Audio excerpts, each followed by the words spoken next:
Good morning, friends. I'm your host, Weston Hasty. You're listening to a Hasty Podcast in the morning. That's the time. I mentioned, was it last podcast or two podcasts? What is this? Is this episode 5? I can't, why can I not keep track? It's such a small number. I think it's episode 5, and I think I mentioned yesterday that, or maybe it was 2 days ago, whatever it was, that one of the reasons why I wanted to do this podcast in the morning is to incentivize myself to get up early in the morning. I have to make a confession, it is not super early in the morning. It is not like the 6 o'clock-ish in the morning that I want to record these things on. I feel like changing because it's the weekend. I'm currently recording this on Sunday. You'll see it on Monday. And I think it's going to be really hard for me to change my habit of sleeping in on weekends. It's going to be really hard to change that habit. I was awake briefly in time to do this podcast at like 6 or whatever, because I don't change my alarms. But morning brain, we've talked about this, old morning brain Weston just refused to leave his comatose state and just went straight bed zombie for a good little while there. So we're entering on into well beyond the 10 o'clock in the morning stage. I haven't been in bed since 10, but I haven't sat down to record, and it's almost 10:30. So I have a bit of a different level of energy and functioning brain this morning to actually discuss or talk about whatever we're going to talk about today. I have to be honest with you. I have a couple of ideas of things that I want to mention today. But I have not thought this through. So it's going to be a bit of a wild, random ramble. And I hate doing that in a way. I'm still trying to figure out my flow for how I want to prepare for podcasts, because in many ways, I can't prepare too much, because the plan is to record these things so early in the morning that whatever I prepare for is not necessarily going to be what comes out of my mouth because of morning brain, right? But at the same time, I'm trying to make a concerted effort to try to have at least like 2-ish or more topics for this podcast. Because at this point, if you've been listening since the beginning, then you know that I have a tendency to take like one idea and I can talk about it at length for quite some time, and then all of a sudden we're out of time. So like 2-ish topics, or if they're smaller topics, more. And that's totally fine. If you're new to the podcast, welcome, by the way. Welcome to the this. Welcome to the this. So that's the plan anyway, to come up with some topics. And I've got a couple ideas here. We'll see how they kind of roll out. We'll see how long they take me to talk about. We'll just make this up by the seat of our pants. It's going to be an improv episode. Speaking of improv, though, I don't know if you've noticed, depending on where you're watching this from, how they list like the category of this podcast. I think everywhere, I might be wrong, I think everywhere I'm listed under personal journals as a category. I tried to come up with, because the first thing I uploaded my podcast to was Anchor, all right? I'm really enjoying using Anchor. It's really simple to use. It takes a little bit to kind of figure out the UI and where everything is a little bit, but you just kind of play with it for a while, and it's simpler than it seems at first. It's weird because it's almost deceptively simple to look at, but then there's a couple of sort of user interface minutia that I think are a little janky. Once you know what it's doing, then it's fine, but for a new user, it's kind of like, this is not actually how I expected this to go, even though it looks so simple. But it's pretty easy to use. And of course, they recommend that I choose a category for my podcast so that it can be sorted and discovered and et cetera, et cetera, et cetera. And I was going through the categories, trying to figure out, well, what fits this podcast? What is this podcast? Now, I am going to talk about like video games, TV and Netflix shows, and entertainment stuff like that. So I'm like, do I go into entertainment? But also sometimes I think I'm going to talk about news. So like, but I'm not a news podcast. So it would be wrong to do a news category. But like, I was trying to see if there was like stuff that kind of intercepted. And I was kind of like exploring the categories. And I honestly, I think maybe the most classic category I could have chosen would have been somewhere in entertainment, because there's like video games, like TV and shows. Hobbies was listed as like just a generalized topic, which kind of fits, like, if I'm talking about, like, some of my writing projects or anything else that I work on, then it's like maybe hobbies fits more correctly. But there is this category called, like, personal journals, and I was thinking about it, and I did name this podcast after myself. It's a Hasty Podcast, and I'm Weston Hasty. It's called Hasty Podcast because it's my podcast. It's my little baby to talk about whatever sort of comes to mind that I think would be interesting to share. So I went with that. I went with personal journals. And I'll be honest, I have not done this yet, but I want to. I want to go through and listen to other podcasts that are categorized as personal journal podcasts and sort of compare and contrast what I do on mine versus what other people do on theirs. Because, I'm not doing the personal journal thing in the sense that, like, I'm telling you about the grocery shopping I did today. I mean, unless I'm talking to you about literally my pumpkin spice latte creamer that I'm still drinking this morning. Hang on. We got to... Oh, that was a weird sip. I tried to get a good ASMR sip in there, but I went too deep in there and it didn't make the right sound. I hope you enjoy that. I was listening back to one of my podcasts. I don't remember which one it was, but I did like a sip, and I just could, I could hear the ASMR like sipping of the coffee, but then I could hear myself freaking swallow the coffee, and I'm like, oh my god, I hope that doesn't just tweak people out, because I feel like it would tweak me out. I shouldn't do that. I feel like it would tweak me out. I think it would trigger me. I'm not a fan of ASMR. This is not one of my topics, but now that I think about it, it could be. I'm not a fan of ASMR. Do you know what ASMR is? What does ASMR stand for? Oh, you know what? I'm going to look that up for you. Because I feel like, hang on. What does ASMR stand for? Because you might know. I don't know. Autonomous Sensory Meridian Response. Sure. Yeah, those words mean absolutely anything to me.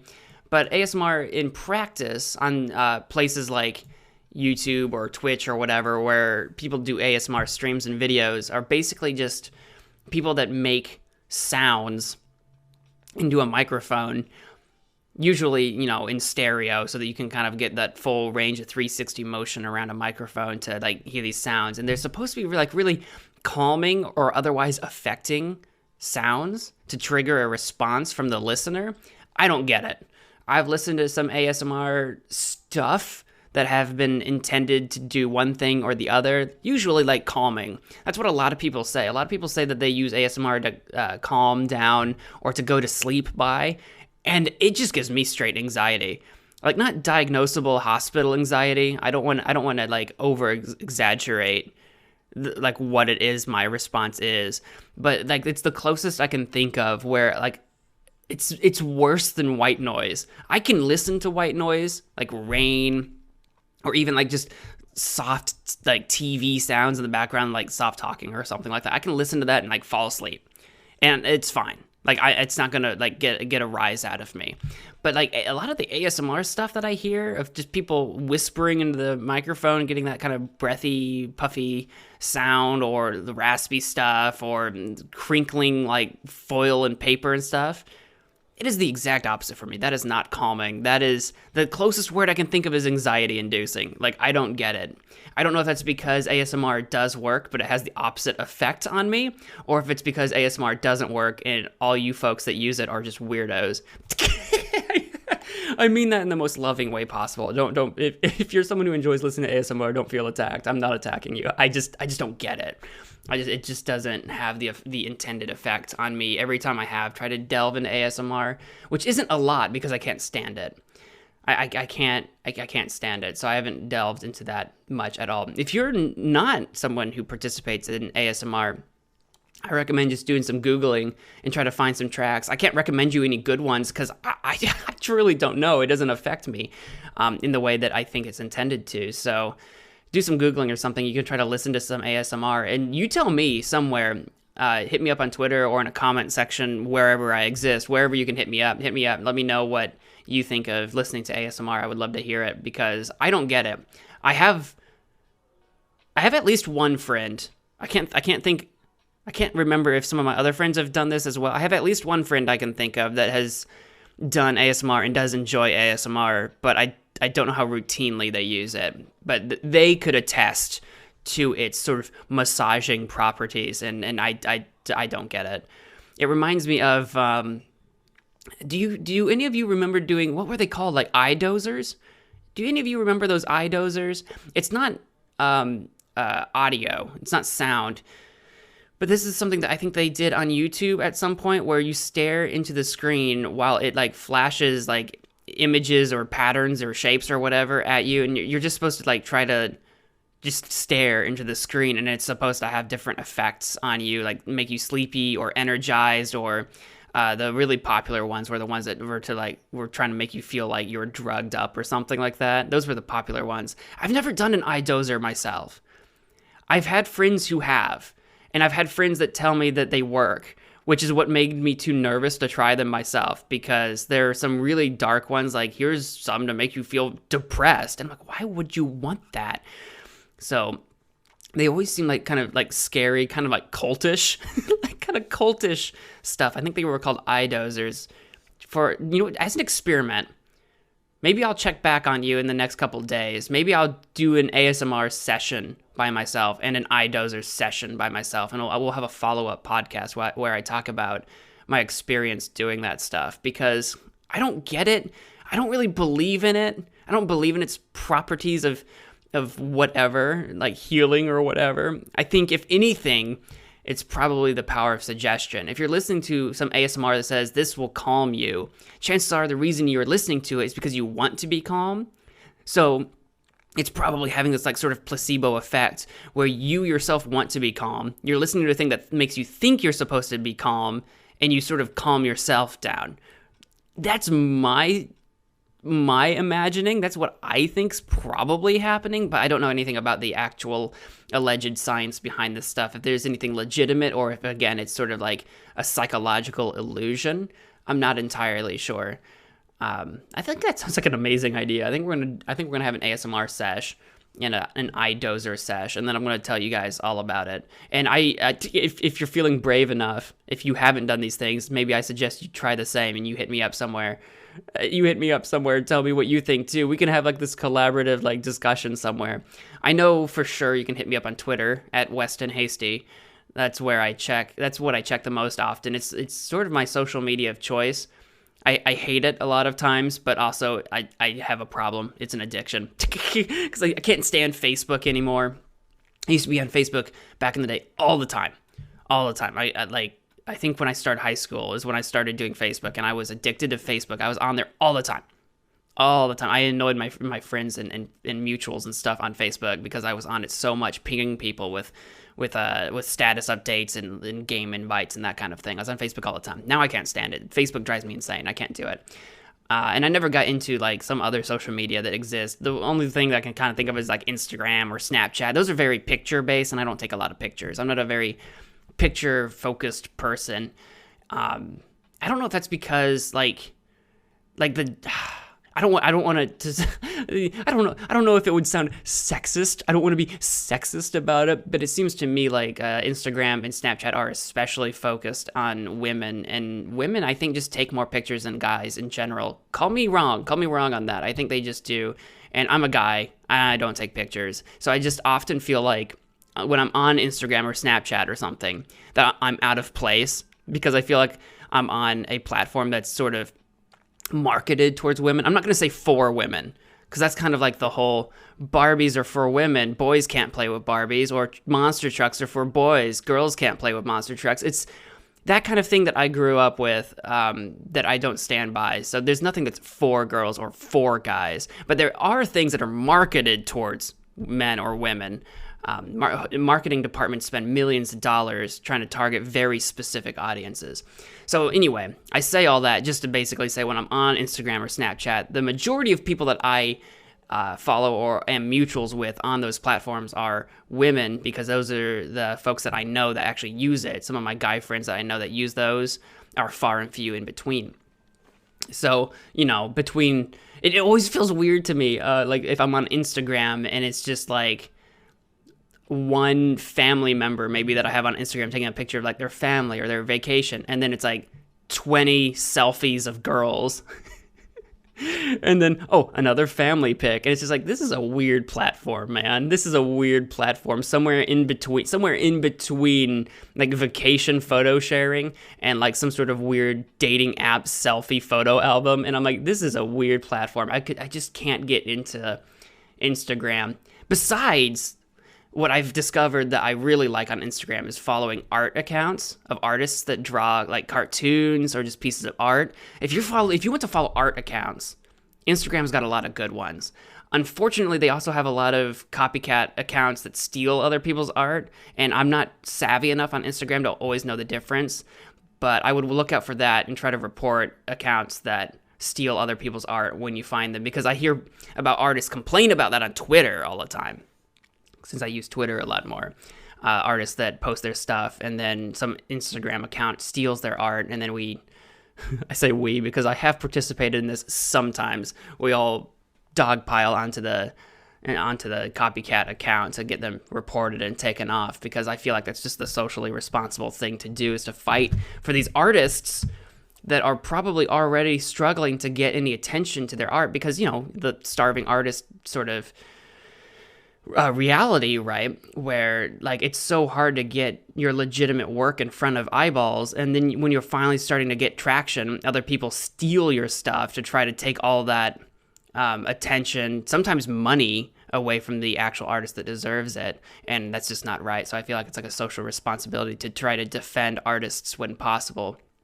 Especially as someone myself, I don't draw, but I see myself as somewhat of an artist in the video making space, in the poetry space, writing, working on this podcast. Like, there's a level of art to it that I feel some level of kinship with other artists. I'm not trying to be like hoity-toity about it, where like I'm an artiste, but like I feel some level of kinship with these folks, and I want them to succeed. I think it's a good time for a coffee sip here.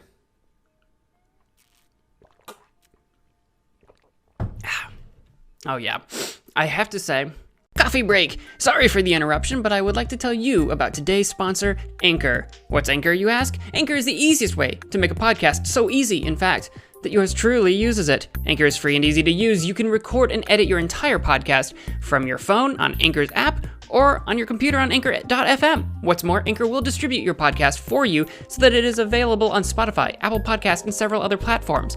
And once your podcast is up and running, you can begin making money from your podcast using Anchor's tools with no minimum listenership required. It's everything you need to make your podcast right now. Want to begin? Start by downloading the free Anchor app or go to Anchor.fm to get started. Okay, coffee break over. I don't know how I can go on with this podcast without at least mentioning it once. I'm not a political podcast. I'm not going to delve into too much politics, but it is a Sunday. It's the day after the sort of announcement that Biden has won the United States presidential race. So he is the president-elect. I know, because I have to say it. I have to say it. I know the next 2 months are going to be, wow. Did I just have a stroke? None of these words feel right in my mouth.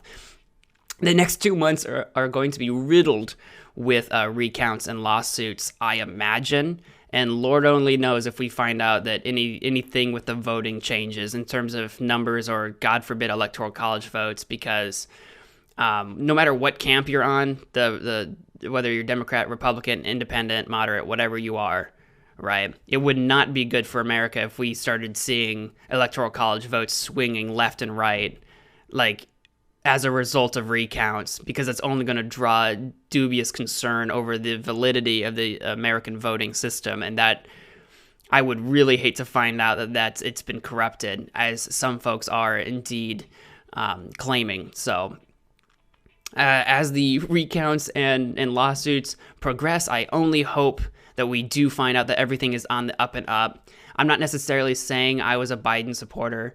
I'm not saying I'm against Biden. And that's something I always try to make clear. I do this on my YouTube too, where people try to ask me who I'm backing. And I mentioned this on this podcast too before, where I am at the point where I feel like it's responsible for me to back any one candidate publicly. I don't know, it's a personal philosophy. I'd rather talk about ideas, about platforms, about political strategy. And sometimes people get the impression that I back one candidate or the other. And it's funny because I'll talk to people and it's like, oh, Weston's clearly a Trump supporter, or Weston's clearly a Biden supporter, a Bernie supporter, a Romney supporter. I'm literally trying to name any number of candidates that we've seen lately.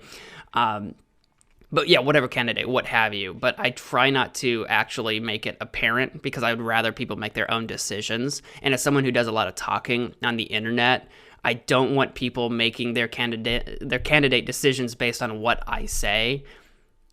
Like, I don't want to be in charge of telling you who to vote for. But if you want to talk about ideas and that kind of thing, I'm all right with that, so long as the caveat is that you do your own research, fact check the heck out of me, because I do not want to be responsible for misinforming any people, and I try my best not to do that, but I am just a regular dude. I don't have like a research team or something handing me a script, right? I try my best. I just want to be responsible. So all of that said, I just hope that we do find out that everything's been on the up and up in this election. I know that there's been a lot of tension leading up to this election, a lot of tension, especially, you'll know if you're an American or if you're from the States, that there's been a lot of concern around the mail-in ballots, right? Especially if you're on the right, that has definitely been like one of the platforms that the right has stood by, that the mail-in ballots are dubious, and if you're on the left, not so much. And then, of course, in between is that sort of collision of accusations, right? So there has been at least some discussion and concern about the validity of the election. And I like to think that our elections are run the best anywhere in the world. I like to think that. Maybe it's self-centered. Maybe it's just the typical American in me thinking that. I like to think that we have this down, that we know how to run an election. I'm not saying it's perfect. There's not a thing humans do on this planet that is perfect. But I think we do our best, and I think it's the best system for what we have at any given time, and I hope that it's all above board. I also hope moving forward, because the turnout in voting has been so absurdly high, and absurd in the best of possible ways. We had 70-odd million votes come in for Trump. We had 74-odd million votes come in for Biden. That's like 145-odd million votes cast in this election. Maybe not counting any fraudulent votes that may have been swept aside for any number of reasons. So maybe there were even more votes. Again, with the whole controversies of fraudulent voting or duplicate votes and all that stuff, just setting that aside for a moment, because who knows the validity of those accusations? We don't know yet. But in terms of valid counted votes, as far as anyone can tell, and as far as anyone can investigate on so far, roughly 145-odd million votes come in. That is absurd. That is so many people. And I really do hope that moving forward, we can continue to get this level of activity and engagement and response from the American public in future elections. One of my greatest concerns in this election has been the polarization of the two camps, the us versus them, the tribalism, the we can't let the other team win because the other team is the clear idea of evil. Trump's been painted as evil incarnate, but honestly, so has the left. I don't see the right attacking Biden specifically as being evil a lot, but usually it's targeted towards the left in general. And since the left, the Democratic Party put Biden up as their candidate, that all targets Biden. So like if you're on one side, if you're on the left, the right is evil. If you're on the right, the left is evil. Since we have this sort of polarization, I'm afraid that the reason we had such a high voter turnout isn't because anyone stood by their candidate, but because they were afraid of the evil that the other party represented. And I don't like that. I don't like the idea of thinking that the majority of people that voted for Biden were voting against Trump, not because they believed in what Biden could do, stand for, or say, but because they didn't like Trump. Same thing with people that voted for Trump. I don't like the idea of people voting for Trump because they can't stand what the left stands for. Because I hear that from people I know. I come from a small town, so I have plenty of conservative family and friends. I've also been to Not to flex, I've been to 3 liberal colleges, so I have plenty of friends that are on the left. So I have plenty of people on both sides of the alley to hear opinions from. And on places on the internet, like on Twitter, I try to follow a very wide and diverse array of people with opinions so that I can kind of keep a beat on what people are saying from both sides. I try to hear all of that, and it's infuriating, and it's frustrating, and it drives me absolutely insane all the time. But I do it anyway, probably because I hate myself. But I do that, so I hear it on both sides. Both sides basically thought the same thing, but for the other side. And I just hope that the case is in future elections, if we don't have this level of polarization, this idea of pure evil for the other side, if we don't have that, is voter turnout going to drop? And I hope not. I hope that come 2024, right, whatever that election looks like, whoever's running in it, because I can't imagine, right? I can't even imagine. Presumably, it'd be Biden on the Democratic ticket. Presumably, I always leave that open to just say, who knows? The first time in history that the incumbent party runs somebody else, it's never going to happen. But the first time could be any time. So presumably Biden versus who knows who on the right. It could literally be Trump again because he's only done the one term. It could literally be Trump again. Could you even imagine another Biden-Trump race in 2024? Jesus. Anyway, so whoever is running in 2024, I hope we can see another 140 plus million voter turnout. Whoever's running in 2028, whoever's running in 2032, et cetera, moving forward, I hope we can continue to see a rising engagement in politics in the United States. Because I think the only way we can have an accurate representation of what the American people want is by having that voter turnout. It's the only way. That was a long-winded discussion, I think. I think it was long-winded. I guess I can go further. I don't know what more to say about that. I just hope that voter turnout continues to only increase as more and more young people come into voter registration and the population in general just kind of increases, right? That I hope that voter turnout continues to increase. We have a big census that should be wrapping up this year, I guess. So we'll see if that changes anything about like electoral college votes and that sort of thing after this year, because that can happen. As someone who's definitely seen a lot of emigration out of my home state, Illinois, and I know for a fact I've been hearing all about a lot of people moving out of like California. I don't know who else is seeing a lot of emigration, a lot of people leaving states.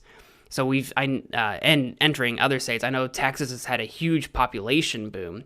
So I'm wondering if any of the electoral college votes will be shaken up after the census. I'll openly admit I'm not entirely sure the actual procedure, the process for that is, but I do know like every 10 years the federal government has a census, and based on that census information is how the government divvies out electoral college votes. So I'm very curious to see if any of that changes moving forward, because I do like passively as an amateur looking at like electoral strategy when different candidates target specific states to focus their efforts in, the battleground states and that kind of thing. I do like looking into that and kind of making my own guesses about who will do what and what state will swing what way, that kind of thing. So I am kind of interested to see if the census changes anything on the nationwide map. But again, I'm not an expert in that. I'm just kind of passively interested in seeing if it does change anything, because I think that will be very telling. Maybe this is me over-exaggerating the emigration. My curiosity is that, because I'm from Illinois, and there's been a lot of people leaving Illinois, and Illinois is a blue state, and California, I know, has been having a lot of emigration. At least that's what I've seen in the news. So they're a blue state. And I know Texas is having a huge population boom, and they're a red state. So it's like, are two major blue states going to lose electoral college votes? Is a major red state going to gain electoral college votes? So in terms of political strategy, I'm just kind of curious to see what happens. And maybe my concerns are over-exaggerated. Maybe nothing will change. Maybe one vote will change.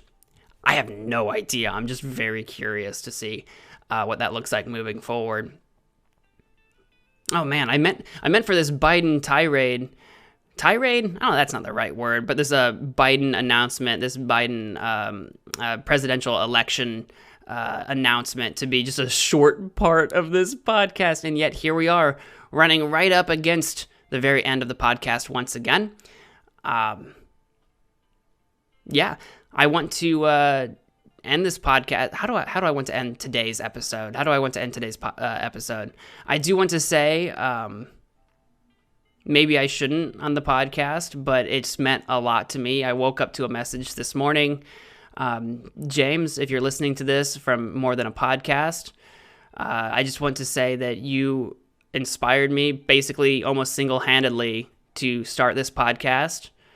And I want to thank you for that. I'm enjoying the journey so far. I look forward to hearing your podcasts all the time when they come up on my Podbean notifications. I've still got your last one sitting in my notification pile because I was very busy yesterday, and I'm looking forward to hearing it. You've been an inspiration to me for creating this podcast, and I appreciate you, and I'm sorry to hear that you are leaving Twitter. But I continue to hope that you will keep making great and amazing things. I just want to dedicate this small portion of this podcast to say thank you, and I hope nothing but happiness and the best for you through whatever troubling times you might be engaging with. And I apologize if saying so on my podcast is too forward of me, but one more time, because I've mentioned you a couple times, I just wanted to encourage everybody to check out More Than a Podcast. It's more with two O's, MOORE, than a podcast. Check that out on Podbean. Give his podcast some love. I've enjoyed your tweets. I'm so happy to have met you over Twitter after I had come back from my long break on Twitter. Back in the end of August, I thought I was going to leave Twitter permanently because I couldn't find happiness there, and I thought it was basically a cesspool of just anger and resentment. And I left for a month, and I came back. I don't know why I came back, maybe out of just sheer addiction for the platform.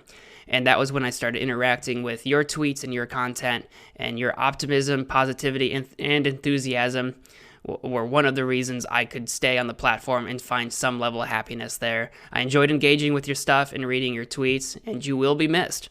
Thank you so much. Yeah, I wanted to dedicate that small bit of podcast just to you. I hope you enjoyed that. I hope all of you enjoyed today's podcast. I'll be back at it again tomorrow morning. You can check me out on... Oh, where am I now? I'm on Anchor. I'm on... Hey, hang on. I've got a whole list so that I don't miss one. I'm on Anchor. I'm on Breaker. I'm on Pocket Casts. I'm on Radio Public. I'm on Spotify. I should be on Google Podcasts, but for some reason, there's some issue where I'm not showing up. So I might be on Google Podcasts by the time you hear this. Check any of those out. Look for a Hasty Podcast on any of these platforms. If you need links to those platforms, I recommend following the links from anchor.fm/Hasty Podcast. You can follow all my links from there or listen to the podcast directly from that page.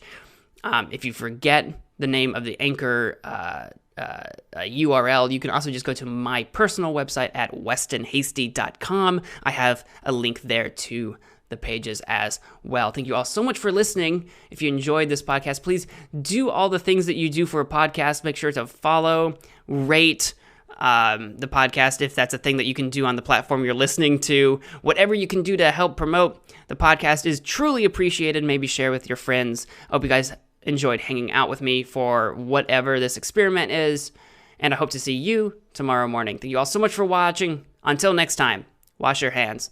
Okay, I'm out of here. Bye.